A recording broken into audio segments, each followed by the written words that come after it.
Good morning, everybody. It's a nice, beautiful Sunday morning in Chiang Mai, Thailand, and it's a day after my fight. Full contact jiu-jitsu match. It was the qualifying provincial tournament for the North.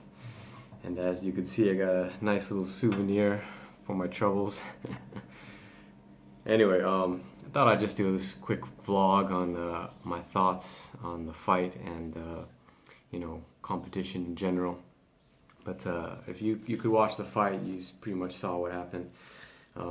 Here's the medal, and here's the tournament. So full contact jiu-jitsu, strike as hard as you want, go as fast as you want, limited ground and pound. You can't strike the head while you're on the ground. If you pass the guard and you open up their hands and you feign 3 strikes, sort of like kudo, you can get a automatic victory. I trained pretty hard for this one. My coach Jamie, he pushed me pretty well. I did a lot of HIIT training, a lot of cardio. At the same time, I went through some issues as well. My daughter got sick, so we were in the hospital for 1 week. She got out, and then she got sick again. We're in the hospital again for another week. So it was really challenging to keep up the diet, the training, the discipline, and the emotional state. But all things aside, I still felt pretty good going into it. I felt like I was going to win. I felt like I'd be the best in the North. But I had no plan on actually competing again this year. I wanted to focus on the business, on core combat, on teaching. But it just came up, and I was like, man, I gotta step up to the competition. And that I did. So going in there, we trained for sort of like almost like a point fighting style. It's like in and out, touch them, hit them hard, get out of there, don't get touched back. We were expecting like a person with Muay Thai background, someone would be either heavy on the grappling or some MMA experience, sort of more of a kickboxer. Time came when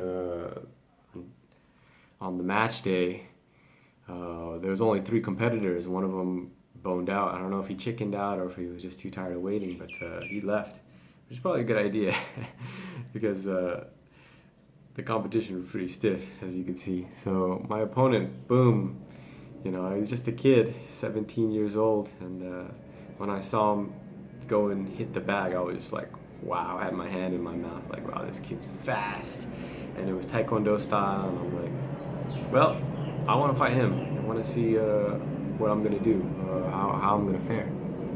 And, be careful what you wish for, because he was unreal, I got in there, my game plan was to be quick, to be in and out, and to use my footwork. And my footwork is pretty much almost helped me win all my other matches, be it grappling or full contact. But wow, as soon as I got in there, he was blinding fast. It was so shockingly fast that it drew me out of my game. And he started doing jumping, spinning, back kicks, spinning 360 round kicks. I felt like I was 3 or 4 beats behind him. And I almost felt like amateur. I was panicking out there because it was so shockingly fast, and I felt so old. About like 20-30 seconds in, he rushed in with a flurry, and he grabbed me by the gi, and he punched me 3 or 4 times. On the 4th punch, rocked me so hard that I couldn't see out of my left eye for half the match, and I was like pretty much rocked on my feet. I came to, and when I took him down for the first time, I was like, oh, where am I? And luckily there was a break between half of it where he had to fix his headgear and had to take deep breaths because, wow, I thought I was nearly done.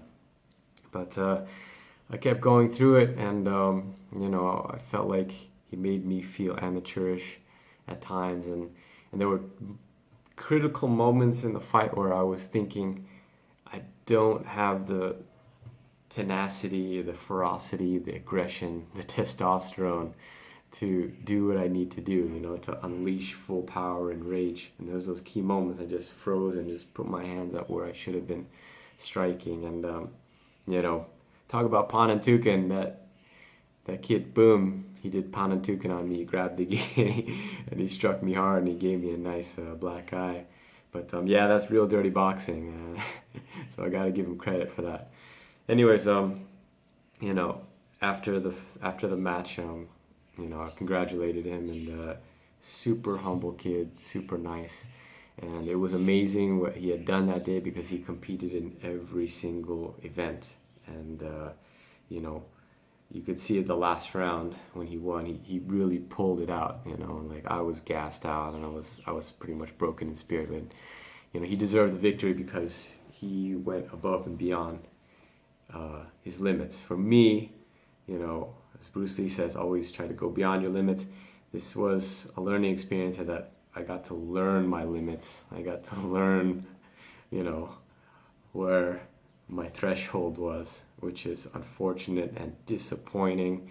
And I wish I could do better, especially for all my students and my supporters, all the people that came and watched me fight and compete.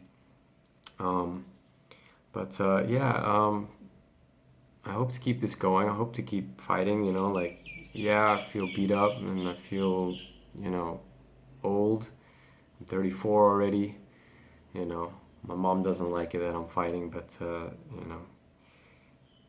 it's a learning experience. I'm not here to prove anything anymore. I'm just here to step up to the challenge and, do something brave and heroic every once in a while and to better myself. It's something about the martial arts that, people can get by without really trying to step up and test it. For me, it's like I had the courage to get out there, I had the balls, and I came up short, and it's a sign to me, it's like, if I have to step up the competition, if it's going to be like this, maybe it's too much for me. I have to think it over, I have to be honest with myself.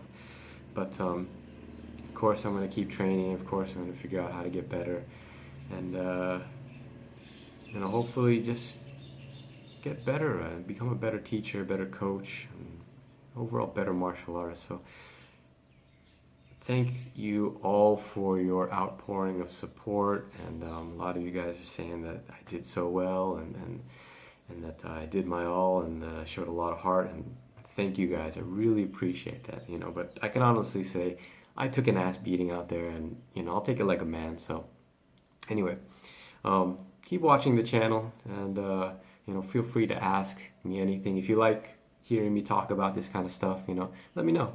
So let me know your comments and your concerns, your opinions, or what I could do better. And good luck to you all.